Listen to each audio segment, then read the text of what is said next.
Good morning, students. Today we started a new chapter, that is preparation of voucher, chapter number 6. In this chapter you learn about the preparation of vouchers and source document. आपने पढ़ा था accounting process का एक part था identification of transaction. उसमें आप transaction को identify करते थे वेदर इट इज फाइनेंशियल और नॉन फाइनेंशियल. तो रिकॉर्डिंग नेक्स्ट स्टेप था. रिकॉर्डिंग से पहले आपको वाउचर्स प्रिपेयर करने होते हैं, सोर्स डॉक्यूमेंट प्रिपेयर करने होते हैं. सोर्स डॉक्यूमेंट क्या होते हैं?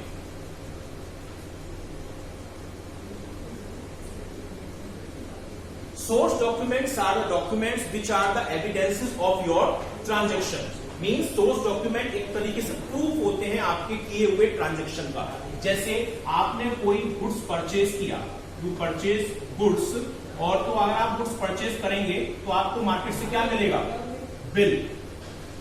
हम अपनी अकाउंटिंग टर्मिनोलॉजी में इसको बोलते हैं इनवॉइस. यानी इनवॉइस जो बिल है आपका वो आपको मिलेगा परचेज करने के टाइम पर. तो ये आपके लिए क्या हो गया? ये हो गया आपके लिए सोर्स डॉक्यूमेंट, जो आपको बताएगा कि आपने किससे गुड्स परचेज किया, कितने अमाउंट का गुड्स परचेज किया और क्या क्या गुड्स कितनी प्राइस वाला आपने परचेज किया है. यानी ये सारी डिटेल आपको सोर्स डॉक्यूमेंट की हेल्प से रिसीव हो जाती है. तो सोर्स डॉक्यूमेंट आप समझ गए. These documents are the evidences of your transaction, whether you purchase the goods, whether you sell the goods, you payment, your expenses, when you receive your income. तो उस टाइम पर जो डॉक्यूमेंट प्रिपेयर किए जाते हैं वो आपके सोर्स डॉक्यूमेंट कहलाते हैं. अब इनके कुछ फीचर्स होते हैं. सबसे पहला फीचर तो ये है कि ये रिटन डॉक्यूमेंट होता है. यानी हमेशा जो भी सोर्स डॉक्यूमेंट होंगे वो आपके लिए रिटन फॉर्म के होंगे, कोई वर्बली या रफ कोई आपकी पेपर नहीं होता है. सेकंड होता है कि ये एविडेंस होता है आपका, जो मैंने आपको बताया. एविडेंस मींस कि आपने ट्रांजैक्शन किया है तो इस बात का आपके पास प्रूफ होगा कि आपने इन चीजों को एग्जीक्यूट किया है, परचेज किया है. तो जब सीए वगैरह या ऑडिटर्स आपके अकाउंट्स को क्रॉस वेरीफाई करते हैं उस टाइम पर इन सोर्स डॉक्यूमेंट्स की नीड होती है. बिना इनके आप वाउचर्स भी प्रिपेयर नहीं कर सकते, देन आप उसको रिकॉर्डिंग भी नहीं कर पाएंगे. तो यानी ये आपके लिए एसेंशियल है. नेक्स्ट है कि ये डॉक्यूमेंट जो होते हैं वो इनमें नंबर मेंशन होता है, डेट मेंशन होती है, ये सारी चीजें मेंशन होती हैं. और इसमें बिल नंबर कह लीजिए या फिर सीरियल नंबर ये मेंशन होता है, जिसकी हेल्प से आप आइडेंटिफाई करते हैं कि किस सीरियल नंबर के वाउचर को या किस सीरियल नंबर के सोर्स डॉक्यूमेंट को आपने यूज किया है. और required for preparation of voucher. Voucher बनाने के लिए इनकी नीड होती है. यानी सोर्स डॉक्यूमेंट की हेल्प से ही आप वाउचर प्रिपेयर कर सकते हैं. Without source document you can not prepare the vouchers. तो यानी एसेंशियल रिक्वायरमेंट होती है ये हमारे लिए वाउचर्स प्रिपरेशन की. इसके अलावा कोर्ट में ये एज ए प्रूफ और एविडेंस एलिजिबल होते हैं. यानी अगर आपका कोई डिस्प्यूट हो जाता है किसी बिजनेस पार्टी के साथ तो ये जो सोर्स डॉक्यूमेंट होते हैं as a proof, valid legal proof की फॉर्म में वर्क करते हैं. इसके अलावा एग्जाम जब ऑडिटर्स या सीए वगैरह आपके अकाउंट्स को ऑडिट करते हैं उस टाइम पर भी इनकी में रिक्वायरमेंट होती है. जैसा मैंने आपको बताया, इनमें क्या क्या चीजें मेंशन होती हैं. डेट, जब आपने परचेज या सेल किया उस डेट को मेंशन करेंगे. प्राइस ये मेंशन होती है. इसके अलावा बायर जो परचेज कर रहा है उस पर्सन का नाम होगा, आपकी फर्म का नाम पहले मेंशन किया जाएगा. तो ये सारी चीजें इनमें मेंशन होती हैं. अब आता है कि कौन कौन सी चीजें सोर्स डॉक्यूमेंट होती हैं. ठीक है, सोर्स डॉक्यूमेंट में क्या क्या चीजें काउंट की जाती हैं ये मैं आपको बता देता हूं. कि सोर्स डॉक्यूमेंट में सबसे पहला जो आता है हमारा वो होता है कैश मीमो. कैश मीमो क्या होता है? कैश मीमो वो डॉक्यूमेंट होता है जो eight the time of cash cell के टाइम पर प्रिपेयर किया जाता है. यानी जो सेलर होता है ये इसको प्रिपेयर करता है at the time of cash cell. Word note करिएगा, किस टाइम पर? कैश सेल पर. जब आप कैश बेसिस पर गुड्स को सेल कर रहे होंगे तो उस टाइम पर ये जो हमारा कैश मीमो है ये प्रिपेयर किया जाएगा. कैश मीमो एक तरीके से ये एविडेंस होता है कि सेलर ने कैश बेसिस पे ये गुड सेल किया है, और बायर के लिए ये एविडेंस होता है कि उसने कैश बेसिस पर ये आइटम परचेज किया है. इसमें क्या क्या चीजें मेंशन की जाती हैं? नेम ऑफ बायर, यानी बायर का नेम इसमें मेंशन किया जाता है। सेकंड, डेट ऑफ सेल, किस डेट को गुड सेल किया गया था ये मेंशन किया जाता है। क्वांटिटी ऑफ गुड्स, यानी कितनी गुड्स सेल किया गया है।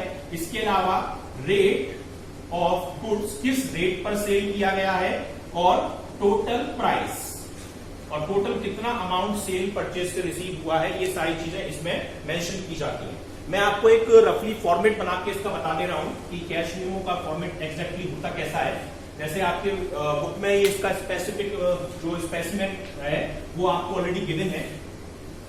देखिए सबसे पहले ऊपर यहां पर फर्म का नाम होगा, सेलर वाली फर्म का नाम, जो सेलर है उसकी यहां पे नेम मेंशन होगा। यहां लिखा होगा कैश मेमो। सपोज हमारी फर्म का नाम है XYZ, ठीक है, ये हमारी फर्म का नाम है। एड्रेस होगा यहां पर मथुरा, जैसे सपोज कीजिए, तो ये इसका नेम मेंशन हो गया। यहां पर नंबर होगा, ये प्रिंटेड फॉर्म में होता है, ये आपको जब आपकी कैश मेमो बुक होती है उसमें सीरियल नंबर चलते रहते हैं। यहां पर 2, किसको आप सेल कर रहे हैं, नेम ऑफ बायर, यानी जिस पर्सन को आपने गुड सेल किया है उस पर्सन का नाम यहां पे मेंशन हो जाएगा। और देन यहां पर डेट आती है, जिस डेट को आपने ये सेल किया है उस डेट को यहां पर मेंशन करना होता है। तो ये अपर पार्ट है हमारे कैश मेमो का। सेकंड, अब यहां पे हम डिवाइड कर लेते हैं इसको कुछ कॉलम्स में, और ये कॉलम किस नेम से आते हैं। सबसे पहले आता है क्वांटिटी, ठीक है, इसके बाद आता है पर्टिकुलर, पर्टिकुलर्स होता है ये। इसके बाद आती है रेट, कितना टोटल आपने रेट से गुड्स को सेल किया है, और यहां पर आता है फाइनल अमाउंट। फॉर एग्जांपल आपका सपोज कीजिए बुक्स का बिजनेस है, आपने 10 अकाउंटिंग बुक्स को सेल किया किसी पर्सन को, ठीक है, तो उस पर्सन का नाम आप यहां पर मेंशन कर देंगे। कितनी बुक्स आपने सेल की हैं, 10 बुक्स सेल की हैं। क्या बुक करी है, अकाउंटेंसी बुक, तो ये आप यहां लिख देंगे डिटेल में, अकाउंटेंसी बुक। सपोज कीजिए एक बुक की प्राइस थी 200 रुपीज, तो रेट में आप डाल देंगे 200। एक बुक 200 रुपीज की, तो टोटल 10 बुक की प्राइस कितनी हो जाएगी, 2000 रुपीज, ये यहां पर आप मेंशन कर देंगे, ठीक है। इसके बाद यहां टोटल लगा के टोटल अमाउंट कितना बैठ रहा है, देखिए आपका अमाउंट है तो 2000 रुपीज यहां लिख देंगे। इसके बाद नीचे के पोर्शन में यहां पे एक चीज प्रिपेयर की जाती है, यहां पे आप अमाउंट डालते हैं वर्ड्स में। ये तो फिगर का अमाउंट हो गया कि आपका अमाउंट कितने का था, किसको सेल किया, और यहां पर सिग्नेचर होते हैं आपके अथॉरिटी के। अथॉरिटी जो अकाउंटेंट है या फिर जो आपके यहाँ मैनेजर है, वो पर्सन इसको साइन करेगा ऑथराइज करने के लिए। तो ये हमारा फॉर्मेट है किस चीज का, कैश मेमो का। ध्यान रखिएगा ये केवल उस टाइम बनाया जाता है जब आप कैश बेसिस पर गुड्स को सेल कर रहे हो, ठीक है।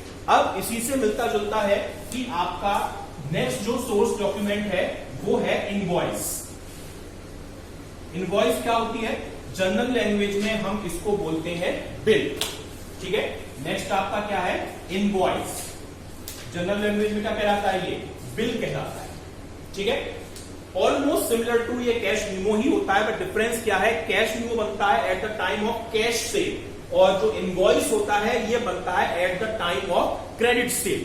यानी जब आप उधार गुड्स को सेल करेंगे तो उस टाइम पे जो डॉक्यूमेंट प्रिपेयर होगा सोर्स डॉक्यूमेंट, वो इनवॉइस कहलाएगा, और जो कैश सेल के टाइम पे प्रिपेयर होगा वो कहलाएगा कैश मेमो। ऑलमोस्ट ये लगभग वैसा ही होता है जैसा कि आपने कैश मेमो प्रिपेयर किया है। क्या इसमें मेंशन होती है, डेट मेंशन होगी आपकी, नेम ऑफ बायर ये आपको मेंशन करना होगा, सेम क्वांटिटी, प्राइस, रेट, ये सारी चीजें आपको मेंशन करनी होंगी। इसके अलावा अगर आपने कोई डिस्काउंट या कोई टर्म्स यूज किया है तो वो भी आप यहां पर मेंशन कर सकते हैं, ठीक है। ये सारी चीजें यहां पे मेंशन की जाता है, की करनी होंगी। और ये जो बनता है ये डुप्लीकेट फॉर्म में बनता है। डुप्लीकेट मींस इसकी 2 कॉपी तैयार होती है। ओरिजिनल कॉपी तो आप बायर को हैंड ओवर कर देंगे सेल के टाइम पर, और जो दूसरी कॉपी है, कार्बन कॉपी कह लीजिए, डुप्लीकेट कॉपी कह लीजिए, वो कॉपी सेलर के पास फ्यूचर पर्पस के लिए सेव रहती है, ताकि उनके बेसिस पे वाउचर्स प्रिपेयर हो सके या उसके बाद की जो प्रोसेस है उस प्रोसेस को वो कंप्लीट कर पाए। ये 2 टाइप के होते हैं, एक तो होता है सेल इनवॉइस। सेलर के लिए सेम डॉक्यूमेंट सेल इनवॉइस कहलाता है, और एक होता है purchase invoice. Same document buyer के लिए क्या कहलाएगा? परचेज इनवॉइस कहलाएगा। एक डॉक्यूमेंट सेम है लेकिन अलग अलग पर्सन के लिए इसका नाम अलग अलग मेंशन होगा। सेलर के लिए सेल इनवॉइस होगा और बायर के लिए वो परचेज इनवॉइस होगा। फॉर्मेट ऑलमोस्ट सेम है, कोई डिफरेंस नहीं है। बस डिफरेंस ये था कि हम कैश मेमो के ऊपर कैश मेमो लिख रहे थे, जबकि यहां पर हम इनवॉइस वगैरह मेंशन करेंगे। कैश मेमो वर्ड मेंशन नहीं किया जाएगा। स्टार्टिंग में जो बताया था मैंने आपको, फर्म का नाम, आपकी फर्म का नाम, उसका एड्रेस, देन बिल नंबर, किस पर्सन को आप सेल कर रहे हैं, date, quantity, particulars, rate, total amount, same चीजें आपको मेंशन करनी है, कोई डिफरेंस नहीं है इसमें। ठीक है। अब आपका जो नेक्स्ट सोर्स डॉक्यूमेंट है वो मैं आपको बता देता हूं। नेक्स्ट डॉक्यूमेंट है आपका सोर्स डॉक्यूमेंट, वो है रिसीप्ट। रिसीप्ट ये क्या होता है? ये वो डॉक्यूमेंट होता है कि जब कोई कस्टमर या कोई भी पार्टी किसी थर्ड पार्टी को पेमेंट करती है, तो पेमेंट रिसीव करने वाली पार्टी पेमेंट पे करने वाली पार्टी को एक डॉक्यूमेंट हैंड ओवर करती है, जो इस बात का एविडेंस होता है कि आपने उसको पेमेंट कर दिया है, उतना अमाउंट उसको रिसीव हो चुका है। कौन प्रिपेयर करता है इसको? इसको प्रिपेयर करता है रिसीवर, यानी जो अमाउंट रिसीव कर रहा है उस पर्सन को ये प्रिपेयर करना होगा। और उस डॉक्यूमेंट में मेंशन होता है कि कितना अमाउंट आपको मेंशन हुआ, क्या क्या होता है कि नेम ऑफ पेयर, किसने पे किया है उसका नाम यहाँ पे आप मेंशन करेंगे। सेकेंड, डेट, किस डेट को आपको अमाउंट रिसीव हो रहा है वो आप इसमें मेंशन करेंगे। थर्ड, आप अमाउंट कितना रिसीव हुआ है। और फोर्थ है mode of payment. Mode of payment क्या होता है कि उसने पेमेंट किस फॉर्म में किया है। किस फॉर्म मतलब चेक से किया है या ड्राफ्ट के थ्रू किया है या किसी और फॉर्म के थ्रू किया है, तो वो चीजें आप रिसीप्ट में उसको मेंशन करेंगे। तो समझ में आ गया आपको ये किस चीज का एविडेंस होता है? ये एविडेंस होता है आपने पेमेंट कर दिया है टाइमली और सामने वाले पर्सन को वो अमाउंट रिसीव हो चुका है। तो इस पर्पस के लिए फिर हम रिसीप्ट को प्रिपेयर करते हैं। सेम कॉपी, एक कॉपी इसकी पेमेंट करने वाले के पास रहती है और दूसरी कॉपी उसकी रिसीवर के पास रह जाती है, सेम। और बाकी की सारी चीजें, पेमेंट क्यों किया गया है, किस बिल के बदले किया गया है, कब परचेज किया था, ये सारी चीजें आपको इसमें मेंशन करनी होगी। फॉर्मेट स्पेसिमेन आपकी बुक में गिवन है, आप इसको देख सकते हैं।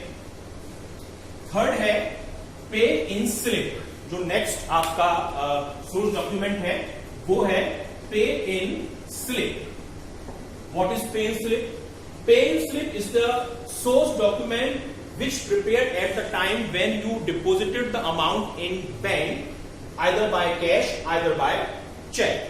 जब आप बैंक में अपना कैश या कोई चेक डिपॉजिट करते हैं तो उस टाइम पर जो डॉक्यूमेंट प्रिपेयर होता है वो पे इन स्लिप कहता है। वेदर आप बैंक गए हो, आपने अमाउंट डिपॉजिट किया हो, तो आपको काउंटर से एक स्लिप मिलती है जिसमें आपको कई सारी डिटेल्स फिल करनी होती है, जैसे अकाउंट नंबर, जिस अकाउंट में आप कैश डिपॉजिट कर रहे हैं उस अकाउंट होल्डर का नेम, कितना अमाउंट आप उसमें डिपॉजिट कर रहे हैं, डिनोमिनेशन क्या है आपके नोट्स के, अगर आप चेक के थ्रू डिपॉजिट कर रहे हैं तो चेक नंबर और चेक किस बैंक का है, ये सारी चीजें उसमें आपको मेंशन करनी होती हैं। इसके दो पार्ट होते हैं, एक होता है कस्टमर कॉपी, एक होता है काउंटर फॉइल। इस तरीके से कुछ होता है, यहाँ पे अकाउंट नंबर आ जाता है, यहाँ पर आपको अमाउंट फिल करना होता है, यहाँ पे चेक नंबर फिल करना होता है या डिनोमिनेशन आपको जो नोट्स के हैं वो फिल करने होते हैं। कुछ ऐसा ही यहाँ पे काउंटर फॉइल होता है।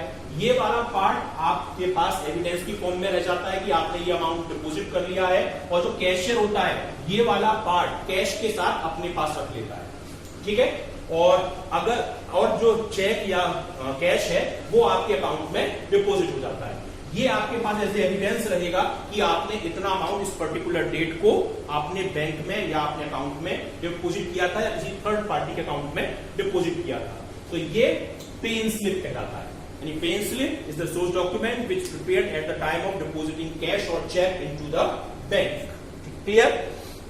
अब नेक्स्ट है आपका चेक। बहुत इंपॉर्टेंट ये डॉक्यूमेंट है जो हर बिजनेस में यूज किया जाता है, बिना इसके मोस्टली बिजनेस ट्रांजेक्शन हो नहीं पाते हैं। चेक क्या है? Cheque is a negotiable instrument. Negotiable means which convertible, यानी चेक वो कन्वर्टेबल डॉक्यूमेंट है जो कैश में कन्वर्टेबल होता है, यानी आप इसे बहुत इजीली कैश में कन्वर्ट कर सकते हैं और ये सब्स्टिट्यूट होता है हार्ड कैश मनी का। यानी जब आप किसी को पेमेंट करना चाहते हैं, किसी थर्ड पार्टी को, या अपने ही अकाउंट से कैश को विड्रॉ करना चाहते हैं, तो आप चेक को यूज करते हैं। चेक का फॉर्मेट ऑलमोस्ट कुछ इस तरीके का होता है, ठीक है। इसमें यहां पर लिखा होता है पे, यानी किसको पे करना है उसका नेम हो जाता है। फिर यहां पर वर्ड्स में फिगर आती है, यहां पर डेट आपको मेंशन करनी होती है इसके में यहां पर। इसके अलावा यहां पे आपको अमाउंट फिल करना होता है, ठीक है। और यहां पर सिग्नेचर किए जाते हैं अकाउंट होल्डर के, जो चेक को इश्यू कर रहा है वो पर्सन अपने यहां पे सिग्नेचर करता है। सिग्नेचर वही होने चाहिए जो आपके बैंकिंग रिकॉर्ड में मेंशन होते हैं। मिसमैच होने पर बैंक आपको पेमेंट करने से डिनाई कर सकती है। अगर आप खुद चेक को विड्रॉ करना चाहते हैं तो यहाँ पे आप सेल्फ लिखते हैं। अगर किसी थर्ड पर्सन को पे कर रहे हैं तो उस पर्सन का नाम यहाँ पे मेंशन किया जाएगा जिस पर्सन को आप पेमेंट की फॉर्म में ये चेक दे रहे हैं। तो cheque is a document which used when at the time of when you pay to third parties any payment or when you withdraw the amount from your own account, तो वो document आपका check कहलाता है, ठीक है। ये भी एक तरीके का एविडेंस होता है पेमेंट का और या फिर विड्रॉ का। ये भी एविडेंस होगा कि आपने कैश बैंक से विड्रॉ किया है अपने अकाउंट से, या किसी थर्ड पर्सन को आपने किसी को पे किया है, तो ये भी आपका डॉक्यूमेंट है। अब सोर्स डॉक्यूमेंट का जो आपका नेक्स्ट है वो है डेबिट नोट, ठीक है। डेबिट नोट ये आपका नेक्स्ट है। डेबिट नोट क्या होता है?